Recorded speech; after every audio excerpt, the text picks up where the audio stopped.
that after the webinar along with the presentation material. If you haven't already, I'm going to ask you to go ahead and mute yourself by pressing *# or the mute feature on your phone. After we get started here, I'll go back through and make sure everybody's muted, but that's just to ensure we can hear our presenter. Don't have any technical difficulties. I do want to tell you about the Community of Practice now being on YouTube. We have our own YouTube channel, so I just want to encourage you to stick around for after the webinar so I can tell you a little bit more about that, how to access it, kind of what it looks like, and how it's going to be tied to direct course through IACP. So stay tuned for that, and I'm going to hand it over to David to introduce our speaker for today. Thank you, Jessica. Welcome, everybody. We're very excited to have Abby Cooper back with us, our friend and colleague from the great state of Washington. Abby helped us kick off things over the last several years, so we're pleased to have her back here and help us kind of work through how we glean information from discovery and use that information to help us with successful employment. I want to just spend a second giving you a little background on Abby, and I think it's pertinent because she has such a varied background related to all of the areas that we are working through currently. So Abby was one of the initial implementers of community-based supported employment in the state of Washington. She helped create and design supported employment programs with a particular focus on individuals with chronic mental illness and individuals with physical and cognitive disabilities. She's worked with parents and teachers, transition-age students, looking at how they transition into adult services. She's worked with vocational rehabilitation and has been involved with the Rehab Services Administration demonstration grants. She's managed business relations and employer services. She's worked with independent living services. She's worked on benefits planning and financial literacy. I say all of that just to make sure everybody realizes that all of the issues and topics that we've been working on and struggle with, she's had some exposure to us. So as she talks today, if you have any questions that come up on any of those areas, today's a great day to fire them at her. So with that, Abby, thanks for joining us, and we'll turn it over to you. Oh, thank you so much, David. You just highlighted how old I am. I want to thank everybody for being on the call. I really appreciate you taking your time to listen to me. And what I really want to talk about today is kind of the areas we need to think about when we're employing folks with the most significant disabilities. Because I personally feel like there's nothing more worthwhile. I also think that there is nothing more difficult. And so as we go down this path of thinking about how somebody who has a significant disability can work, it is tricky. And it is very hard work. So I commend all of you for attempting it. And I'm on slide 1 now, and what I see as the problem, and I'm going to go kind of through what I think is the problem, what I think is good, what is bad, and what is the ugly from that old Western.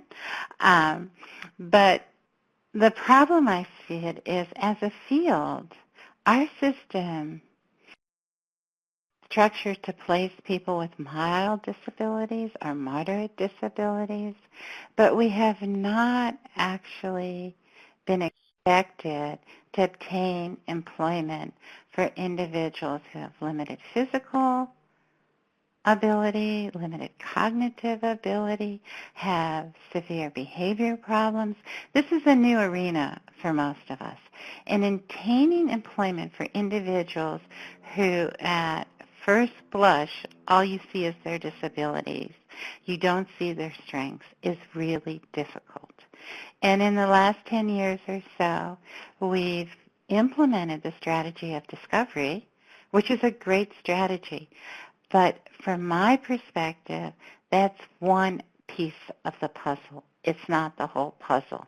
You can do excellent discovery and end up with a person still being unemployed if we don't think about some particular other areas.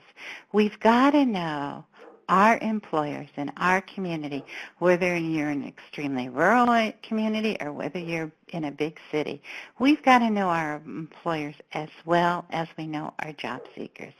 Otherwise, we just always present from the vantage point of the individual's disability, and we forget how to translate and incorporate it into what an employer needs. And that's easy to say, but in reality, pulling it all together is really hard work, and it's very complex. And for anybody, and I know some, like the folks at Hope Haven, I know some of you folks, so I apologize. You've already heard this. But I really believe that believing is seeing, and that comes from Einstein. And Einstein talked about how if he didn't believe the theory of relativity was possible, he never would have seen it. And I think that translates totally to folks with the most significant disabilities. If we don't believe they can work, it's not going to happen. And nobody on this call, nobody goes to work unless they have somebody that believes in them and somebody that helps them figure it out. And so discovery creates belief. It helps folks in their families with the most significant disability be able to see a picture of that person working. And if we think of the theory that goes between risk and uncertainty, we all know when we don't have a picture in our head of something, if we can't figure out the odds, we freeze. And a lot of folks with significant disabilities freeze. They just don't see the possibilities, and they know that it's better to do nothing than to move forward where they can't and their families can't see possibilities. So one thing that's critical for us is we need to create pictures for people about working.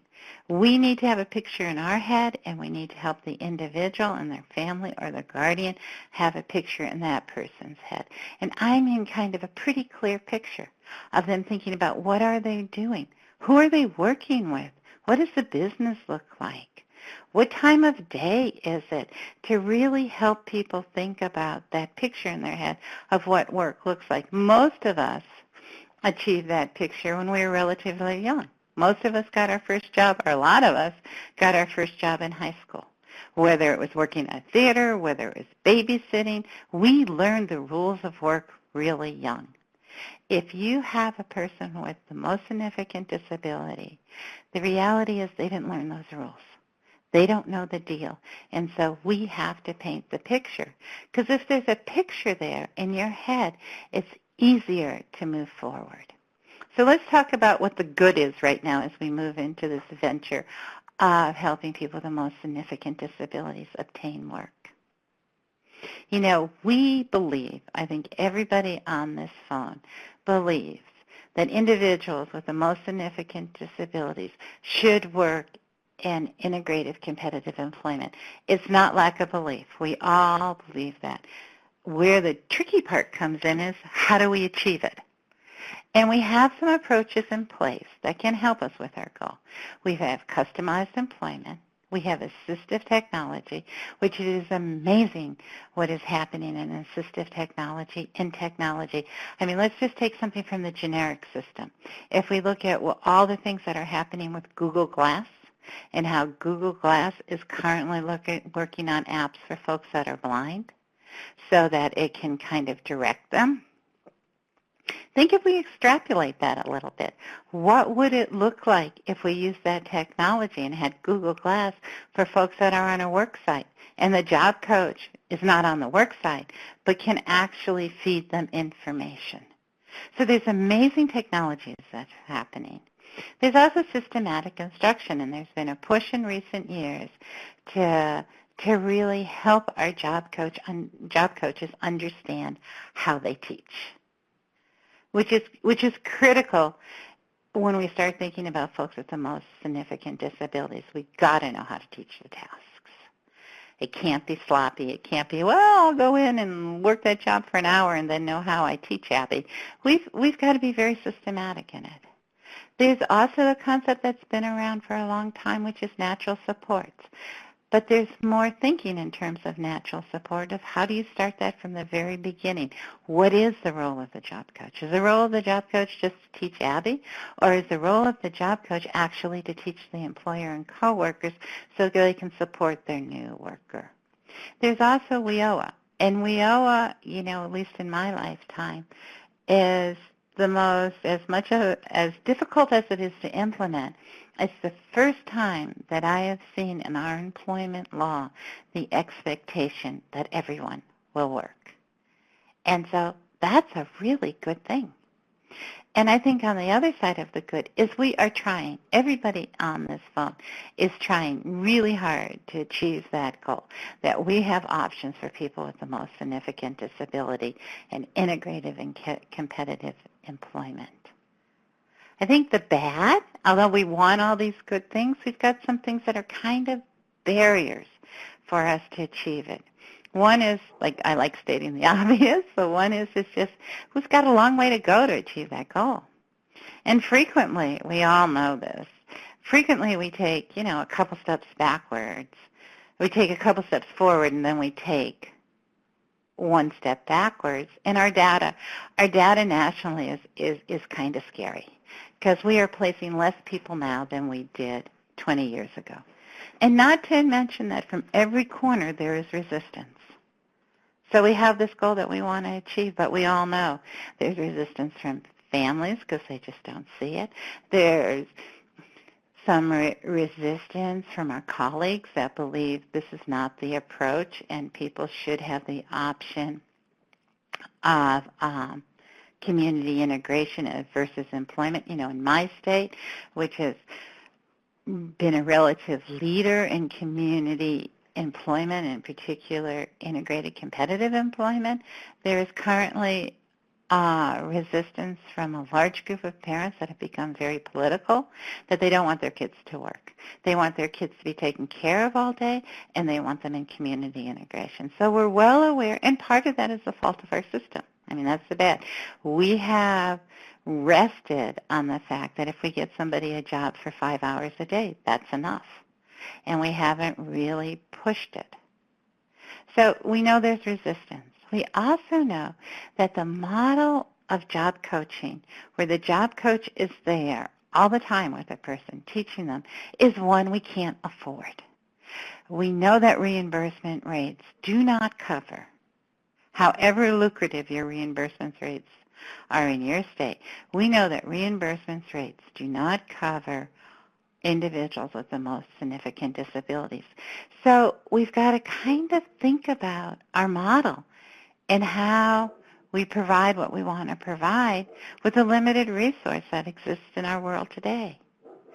And it's tricky. It's tricky to figure that out. It's tricky when we believe people need ongoing support from a job coach, because that's not something as we expand that we'll may be able to pay for. So that's something we need to figure out. And the system, our system, as for all its good points, has basically been based on the provider doing it all. When something doesn't work, where's the first place people go? And I know this because I, as an administrator, and I was guilty of it. It's like, well, what is that support employment agency doing? If they only did blah, blah, blah, that person would go to work. We don't look at it in terms of what does each partner bring to the table? What does the business bring to the table? How do we establish public-private relationships? We need to expand the assumptions our system is based on. I also think that in order to achieve our goal, it is essential that we're able to provide accurate information about the amount of supports individuals need. And we need to think strategically and carefully on each placement of this may be a great match for a person, but what are the supports needs? And how do those support needs, how do we work those support needs so the person gets them? And what is everybody's role in the deal? And that isn't something traditionally that we have thought about. I think the ugly is that we let our assumptions get in the way the more significant a person's disability is. And we create smoke screens around that because our belief becomes waning and we believe some misinformation. And we all do. I mean, I know that I do. And so I just put this cartoon in because I really like it. You know, your reasoning is excellent. It's only your basic assumptions that are wrong. And everybody knows this when they've been in a discussion or an argument with somebody. And all of a sudden you slow down and you say, tell me why you think that. Tell me what your basic assumptions are. And when you get down to the basic assumptions, all of a sudden you realize what's at the crust of the disagreement. And I think that applies to employment in the sense of we have to be very, very careful about what our assumptions are about people with the most significant disabilities working. And we all know this, so I'm going to go super quick because I planned this thinking I had an hour and a half and I learned I had an hour, so I'm going to talk fast. You know, we know assumptions are beliefs that we hold to be true. Everybody, when they came to work this morning, believed people would stop at stop signs. You know, these are things that require little evidence. Frequently, they're beliefs that we've been taught. And lots of times our language reinforces assumptions. You know, this goes way back. The root of assumptions we know are cultural. You know, if you grew up in Iran, your assumptions would be very different than if you grew up in Boise, Montana. Okay? So some of it is cultural. Some of it is biological, just because we're people. There's certain ideas that we consider that are better than others. We consider it's better to be standing upright than crawling on our belly like a reptile. And some are intellectual. You know, some assumptions are rational. And anybody who's watched Jon Stewart or Stephen Colbert, they made a fortune. They made a fortune on attacking the rationale of some of the assumptions we held because they were very funny about those assumptions. There's also emotional assumptions that we have, and particularly when it comes to placement, we have a lot of emotional assumptions about the people we represent. And then there's ethical assumptions. There's things that we have assumptions about that ethically we just don't think is right. You know, if I was to ask, if we were to do a quick poll on how many people think it's okay for a person to work below minimum wage, some people would think that was ethical. Some people would think it's not ethical. If I was asked the question, how many people think it's okay for somebody to work under the table when they're on benefits and not report their income, there would be a host of thinking on that. Everybody would not be in agreement of whether that was ethical or not. So there's a lot of assumptions that we hold that impact how we work with people. The thing that's dangerous when we get to folks with the most significant disabilities is when we rely on our assumptions. They can lead to major mistakes or consequences. There's no way in the world that we live in that's so fast-paced that we don't rely on our assumptions because they expedite the process, and none of us have a whole bunch of extra time. But we've really got to think through when we work with somebody with a significant or the most significant disabilities, what are the assumptions we hold about that person? And how do they impact how we work with that person? And quite honestly, who we allow to work. Probably all of you are a far better person than I am, but I know that when I used to place people with cognitive and physical disabilities, there were certain people that I dragged my feet on. And I dragged my feet on, not because I didn't want them to work, but it was about the assumptions that I held around what an employer would tolerate. And I really had to think about that and force myself to understand my assumptions so I could move forward with that person.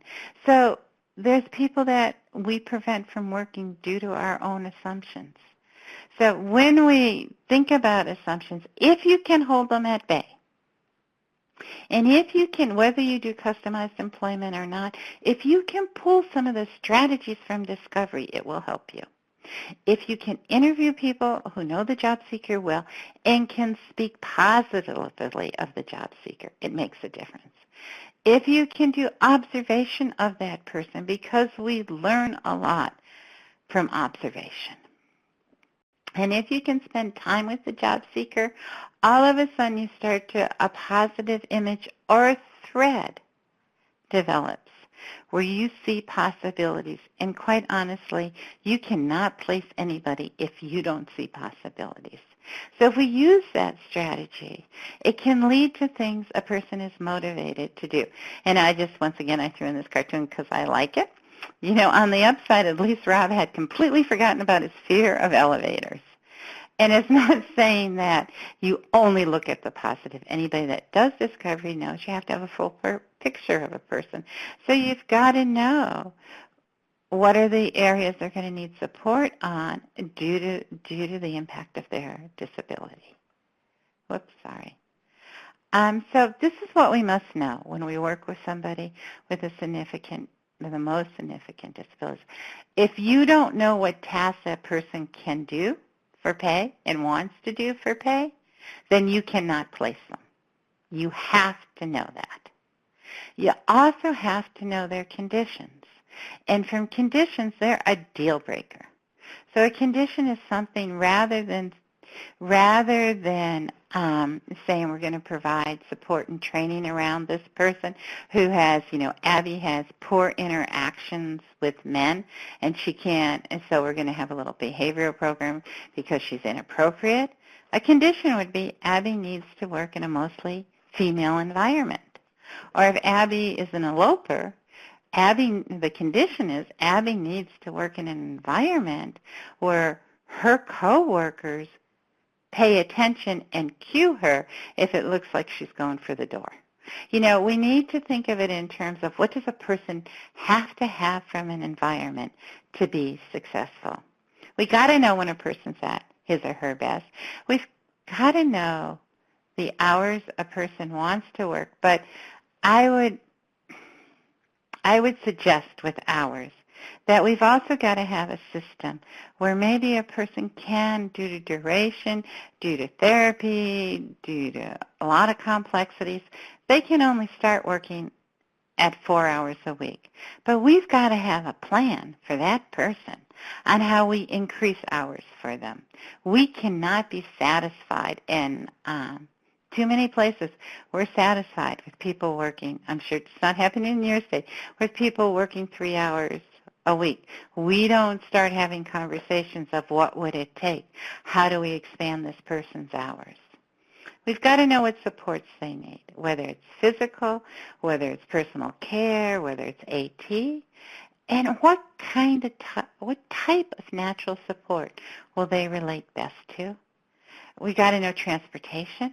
We have to know what work environment they're going to excel in. I'm sure there's people on the phone like myself that have placed a chatty Cathy in a work environment that was totally quiet. And guess what? It didn't work because the person drove everybody nuts because that wasn't the culture. So we've got to pay attention to the work environment. We've got to pay attention to the culture of the business. We've got to think about safety and medical issues, and not as a smokescreen barrier, but more the question that I always want to know is what would it take to make this work? Same with the type of supervisor. You guys, I guess, just had a great webinar on public benefits. So the impact of work on public benefits, and also helping people think of it being a larger financial question. It's not just about your benefits. It's about, what do you want to buy? What do you want for your future? How can money assist you in achieving that? We also have to know how a person's life is better with work, and how, if they're living with their family, how that family's life would be better with that person working. Lots of times we skip this very important question, and we just assume, of course, they're going to be better off. And then we end up placing somebody, and somebody's lonely or somebody's more isolated, and their life is not better off. So we really need to make sure that what this person needs to be in a better situation is enhanced by work. And how the person's disability will be impacted by the work environment. You know, one program I ran, which I love to do webinars to say all my faults, but I ran a program for individuals with cognitive issues and cerebral palsy. And what I didn't know was the impact of working had on a lot of people I represented's bodies. But a lot of people started becoming their cerebral palsy from work, from being so exhausted. Lots of times their muscles would become more rigid, and they would end up a lot of people ended up having accidents, like being hit by a car, missing the lift on the bus, because I wasn't paying attention to the impact that work had on the person's disability. And we've got to know effective solutions. If we don't know all these pieces of the puzzle, and these are hard things to learn, then it's a crapshoot on whether or not the job you place somebody in is going to work. So if we have all the information, it allows us to identify the real complexities faced by the individual, and it gives us the ability to negotiate with employers for what a person really needs and to match the employment that fits the person. Frequently in the past, when we worked with folks with less complexities, we really placed the burden of resolving those complexities on the individuals. We had wonderful little behavioral programs that a person had to do blah, blah before we would place them. Or on the job, they had to do such and such. And all of it resolved on their behavior and how their behavior improved. And very little of it did it look at what needed to be negotiated, what was the match, not in terms of just the task, but in terms of the overall environment. So we know this, so I'm good at stating the obvious, but we know information on individuals is often disjointed. And different people have different pieces of the puzzle. That's why it's so critical that we look at a person's whole life. And the essence of placement is, I really think, in the essence of discovery, is really translating information. It's the skill or finesse you need to acquire the ability to identify typical aspects of life and translate them into conditions for success, interest towards employment, and potential, and this is essential, potential contributions to be offered to the employer. So we really have to hone in on our translating skills for people with the most significant disabilities, and not just doing it once. It's not just a matter of, okay, I've done discovery, we've translated the work environment that you need to be in, I've negotiated with the employer, and you go to work and live happily ever after. Because everybody that does placement knows that placement does not go that smoothly. We've got to be willing to translate throughout the job development process and throughout the job. For those of you who are job coach, job developers on the line, you need to be willing to pay attention and translate information throughout the process. You cannot assume things stay constant because things are always changing within employment. And as elements change, you got to be able to see what the different pieces are, and change accordingly rather than blaming the employer. Well, that supervisor just doesn't understand disability, or that employer changed the rules on me. You need to be able to translate. You need to project, and you need to always be thinking about what will make this work. One common mistake, and I know one common mistake I have made in the past, is assuming I know enough. I know this person. I've worked with them for 4 years. I have got it down. And that makes me not look at the unique details and changes that happen that I need to pay attention to. And I personally think if you take clear descriptive notes and data, it helps you be effective in your employment translation, and it allows you to see the nuances. Because usually once you get a job, lots of times when that job starts falling apart for a person with the most significant disability, it's in the nuances. It's not in the big picture.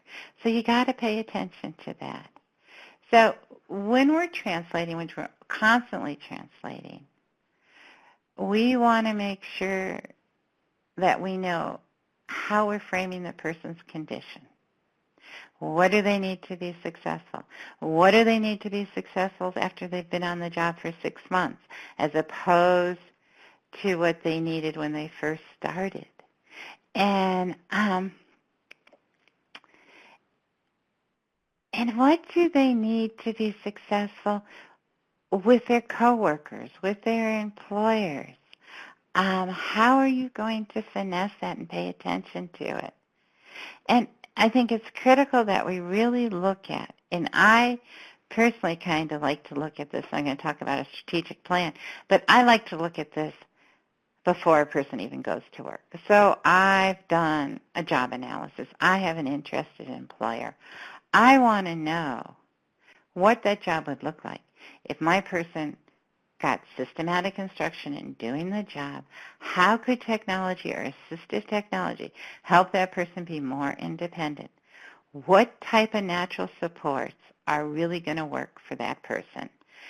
And as I'm working with the employer around what tasks that person's going to do and how they're going to meet somebody's unmet needs, I'm going to pay close attention to how I bundle tasks.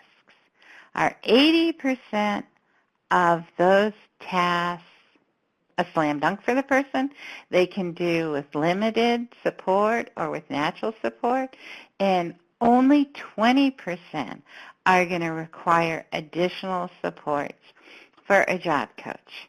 Now, this is just kind of my equation, the 80-20. The real point of this is think carefully as you bundle tasks and think about what are the tasks that a person can do with limited job coaching, and what are the supports that a person's going to need additional or more intensive job coaching for a while. And if you come up with an equation that they're going to need 100%, I would say rethink it. Look at some different tasks, because we already know we can't afford it. And I said, so before a job starts, have a strategic plan based on your job seeker.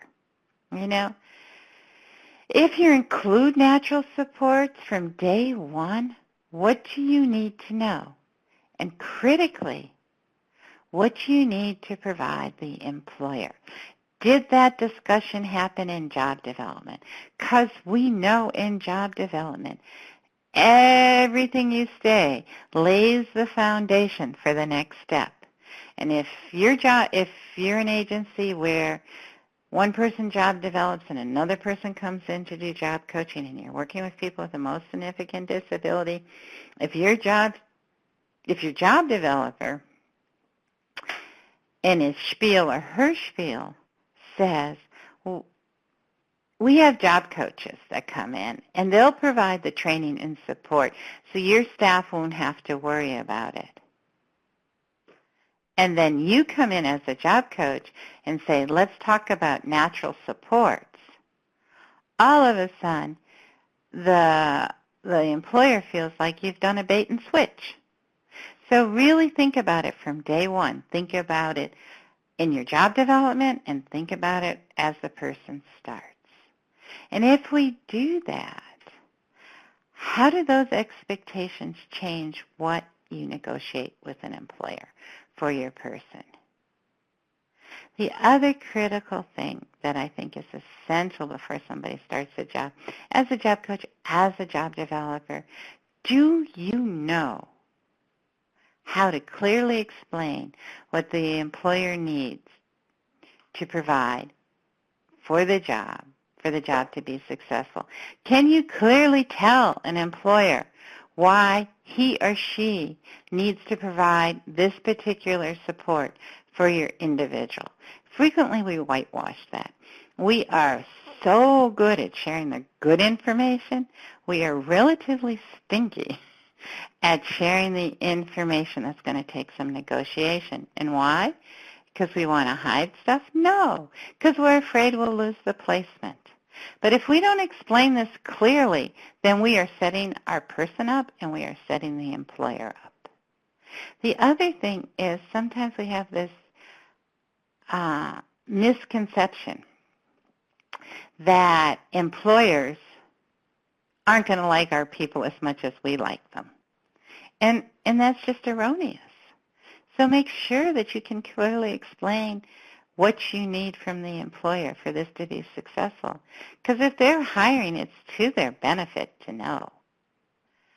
As you think through doing a strategic plan, and I know, and I apologize, I'm suggesting another layer of work that traditionally we haven't done. But I think if we do this with folks with the most significant disabilities, we will be more successful. We've got to think about who will teach what part of each task. You know, is it that the job coach comes in first for a week and then it's handed over to coworkers? Is it that you split it up? But what's that going to look like? How are you going to include coworkers? And most critically, how does this fit with the culture of the business? And before a person starts, that employer, that supervisor should know what the criteria for fading is. Because if they become used to the job coach being there and all of you, sudden you say, we're good, and you're gone, lots of times businesses become very nervous. But if we talk about it from the beginning, then they know that's the deal. You know, how can assistive technology support the person and the business? And what will need to be negotiated initially and over time? And one reason, if I go back to the 80-20 equation, one reason I like to do that is I like to try to get some tasks in there that are higher paying than the minimum wage, that can show the employer that this person over time can advance to new tasks. And so I want to place that idea in the employer's head so when I come back later to negotiate for additional duties, this is no surprise.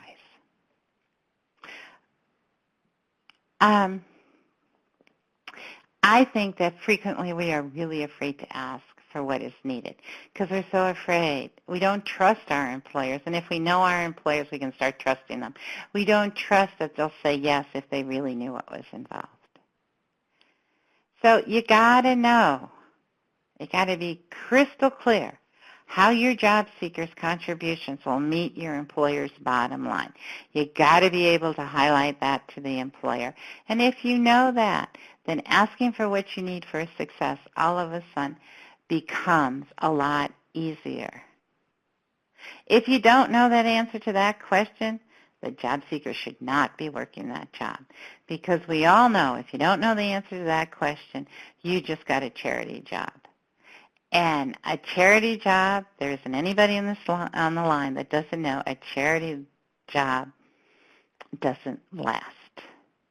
So if you take the strategy of developing a strategic plan, think about developing it with your employer.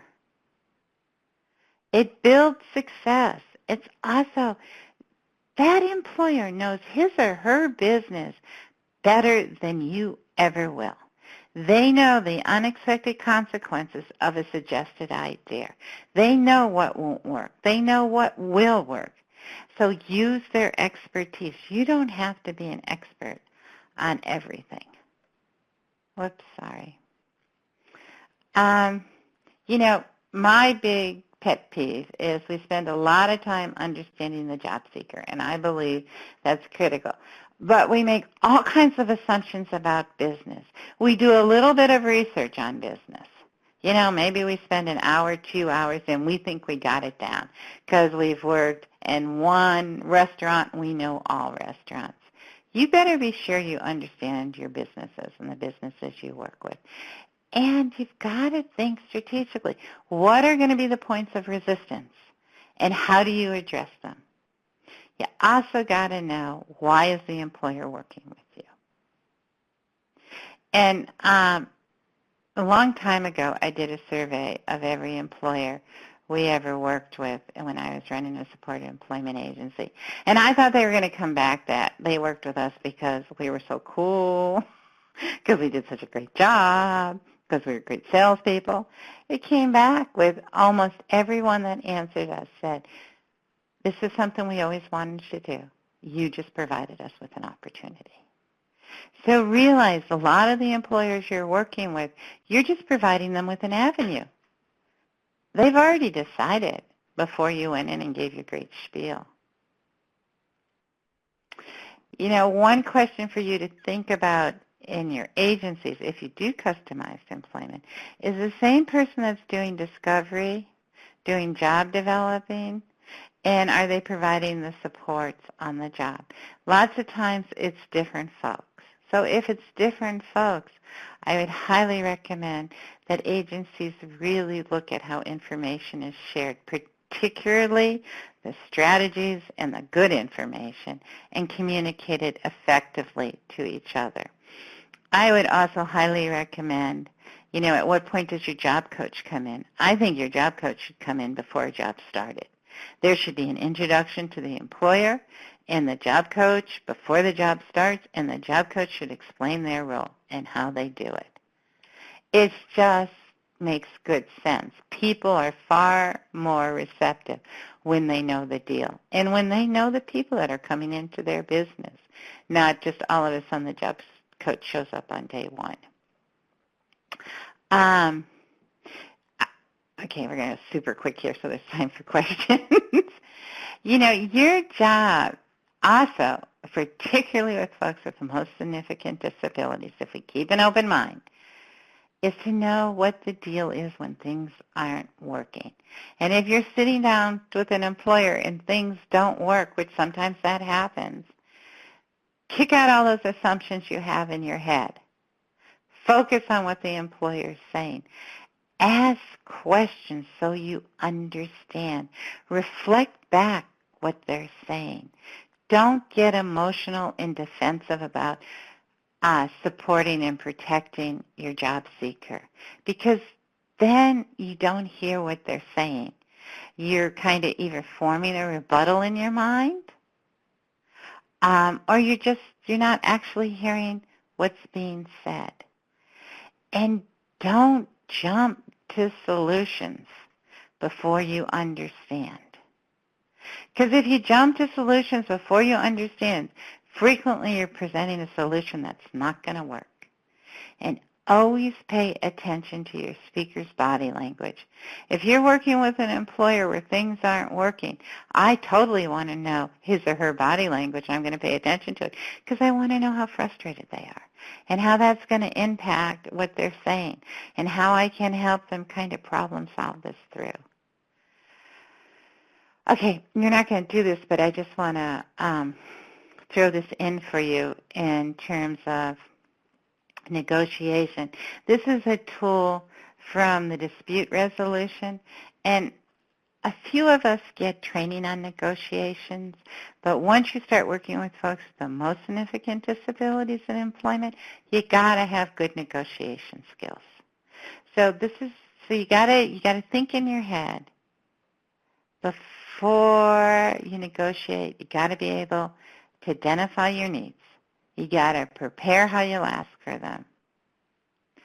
And you got to know how to ask for what you need in a positive way. What you need to do is once you've done that and you get a non-committal response or you get a negative response or you get no response, you got to ask what their concerns are. And don't poo-poo their concerns. You got to listen to their concerns. And you got to restate their concerns. And then you got to think together what might meet your needs and their needs. Another piece of this puzzle is you got to share where your concerns align with theirs. So if we had more time, we'd do this, but we're not going to. But try this with your friends and colleagues in terms of negotiating something. Because the better you get at negotiating, the better you're going to get at placement. So I have just these questions for you to think about, and then I really want to open it up for questions. And if you don't have questions, then I'll ask you some. But I want you to think about, based on this information, what can you do differently tomorrow? What's one thing you can take away? What can you do differently in 3 months, in 6 months, in a year? And what results would you expect from those changes? So now I went through information super quick so we could have time for discussion and questions. So let me throw it open for some questions.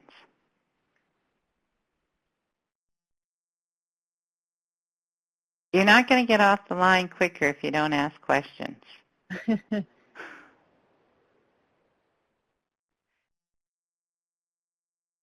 Looks like we've got some typers here, Abby, so we'll give it a second. I don't see that, so Yes, we've got some people thinking and typing, I think. Okay, cool.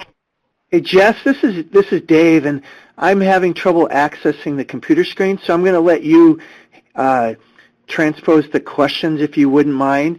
But No I do want to say I think this was excellent information, Abby, and Thanks. and you talked a little bit as you led off that it's really a new arena for us, and we've been in Iowa working on this, but I think it's a really important reminder that it's still a new way of doing business. And I think you really brought up some good points about seeing is believing, the importance of observing the person in areas where they are comfortable at, the value of work and employment that occurs in integrated settings, our expectation levels and how that's changed over the last few years, the ability to know services and supports, pay attention to the work environment and the culture, knowing what it takes to make it work for that individual. I think, we've talked about those, but they're such good reminders. And for those of you hearing it for the first time or whether it's the 5th time, they're so important. So I really appreciate going over that, and I'm hoping that we'll get some people giving us some comments on the screen. Okay, great. And I think I guess the other thing is you need to be kind to yourself because this is really, really hard work. And I think sometimes we just assume that we should know it, and it's tricky and it's hard. And so everybody that's doing the work should congratulate themselves and realize this is really tough. Amy, you wanted to know if there's resources that I'd suggest to help people build capacity. Yeah, there's a couple different things. For negotiation, I'm pretty sure, and I'll send Jessica some more information, but almost every state has dispute resolution centers, and they give training for free. So I would Google it and see where in your state there are dispute resolution centers. Sometimes they'll come out to your agency. When I ran an Informed Choice project, I had our dispute center come out and give training to all my staff. And then I went through another training that they provided on weekends around negotiation. So if you have a dispute resolution center, use them. They are great. They have certified negotiators and arbitrators, and so they're a great resource. And in terms of systematic instruction, I will send Jessica some resources, but you can go to Mark Golden Associates website, and they have lots of information on systematic instruction. I also believe Griffin Hammes has some. So I'll send some links that then can be sent out to everybody, because both of those are really good skills to acquire. I'm looking to see. We have, in terms of this, Court Brown said he appreciated the point about assumptions. I as with most things in my life, learned the hard way. And I think assumptions, it's really important to understand what your assumptions are. Particularly, we know, and who is it, Beth Mount, who talks about how all the bad information about somebody floats to the top and flows through our system, and how the good information stays low to the ground. And we all have worked with people who have been through several services, and we get their files, and they're almost as thick as the Bible. And so it's really hard not to get assumptions around those folks, particularly when a person has a more significant disability. And one thing that I like to do is I like to make a list of all my assumptions around somebody and then figure out where is that getting in my way, and what do I need to see to neutralize that assumption.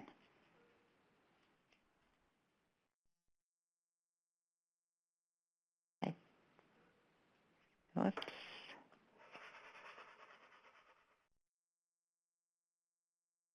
Okay, while somebody's typing, I have a question for you guys, and that is my handy-dandy questions up here. I kind of want some feedback on what you can do differently. I'll pull up I can pull up the poll. Let's see. Oh, cool. Yes, there's a poll. Such that we technology. Fancy.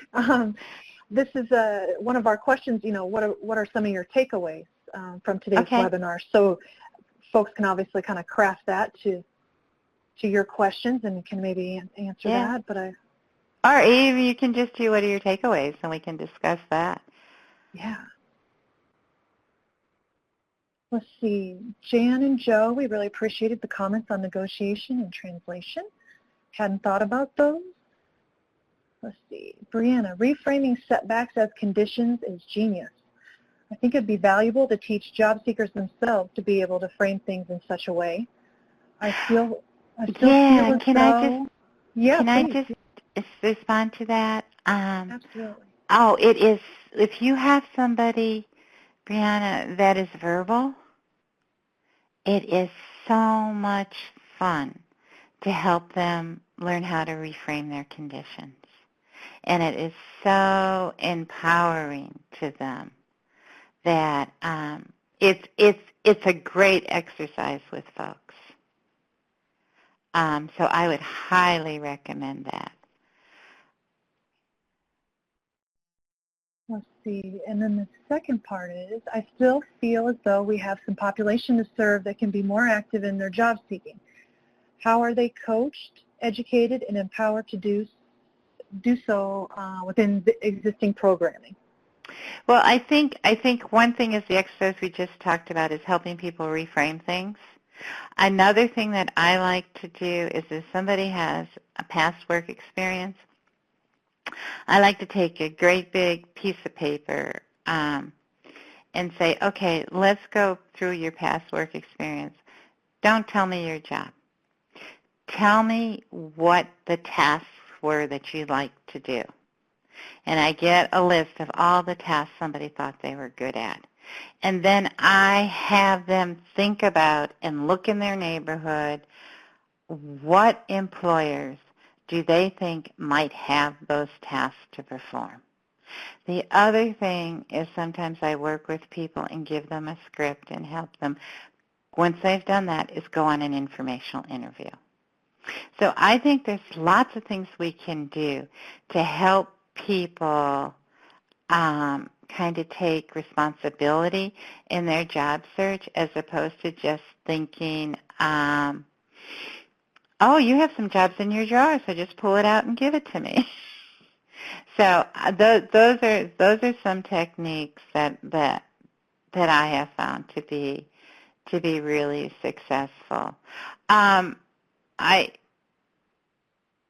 Sorry, I think Amy had do we have examples? Yes, I can send some list of some examples of providers who have worked really great with folks with significant disabilities. It's because it's always nice to talk to somebody who's doing the same thing you're doing. So yes, I'll make sure that you get that. I also want to respond to the comment that we need a motivational training in our region. I think there's some great tools within motivational interviewing that you can use kind of for your folks that are verbal. And, you know, they have the confidence ruler. And the confidence ruler is a technique on a scale to 1 to 10. How confident are you that with my assistance you'll get a job? And so if a person says 2, then you say, well, tell me what would move that to a 5. What you're helping somebody do is get that picture in their mind of what they need to move forward. So I think there's lots of wonderful techniques in motivational interviewing, particularly for your people that are verbal. And sometimes I've used motivational interviewing techniques for families that are resistive. I totally agree that discovery is the basis for successful employment. And, you know, this first, oops, I just lost it on the screen. But employment for members should benefit the employer's bottom line. You should never, ever place somebody if it does not benefit the employer. I just want to say something quick about the bottom line. The bottom line for businesses are amazingly fluid, and they have to be to survive today.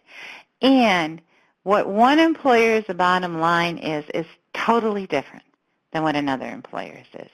Sometimes we assume, you know, we have all worked with people who we wonder why the heck they don't get fired. Because you can't see any value they bring, and maybe you get to do some of their work. But the employer, for whatever reason, has decided that that person brings value to the business. So don't make assumptions about an employer's bottom line. Don't always assume that it's just about increasing their revenue. You know, I just want to tell us one quick story. I worked with a major bank in Seattle, which unfortunately no longer exists after the financial crisis. But I went to the vice president of the bank because they employed a woman who had multiple physical and cognitive issues. And I went and I said, Katie, why did you trust me? Why did you employ June? And she said to me, which is stuck with me all these years, she said to me, Abby, it's really rare in life when somebody gives you an opportunity to do something really important. And you gave us that opportunity. That was that employer's bottom line. They could have hired a lot of other people, but it wouldn't have given them the opportunity to do something really of value and an importance. So don't just assume a bottom line has to do with money. The bottom lines are extensive of what employers view as their bottom line. Okay, we made it in an hour. Bravo. So Thank you, everybody, and I will send everything I promised to Jessica, and and I'm sure Jessica will remind me of everything I Absolutely. promised to send. I wrote it down. All right. Well, it was a pleasure talking to all of you, and have a lovely spring. Yes, thank you so much, Abby. Oh, you're welcome. Okay. Thanks, everybody. Bye-bye. Bye. David, do you have anything before we wrap up here?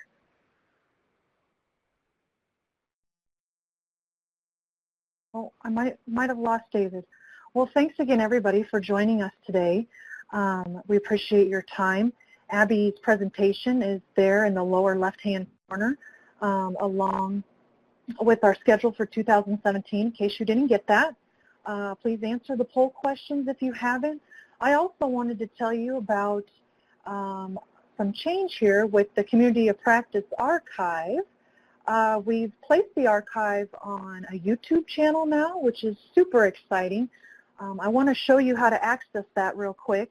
You can still access it through the VR website in case you've already bookmarked that or have that saved.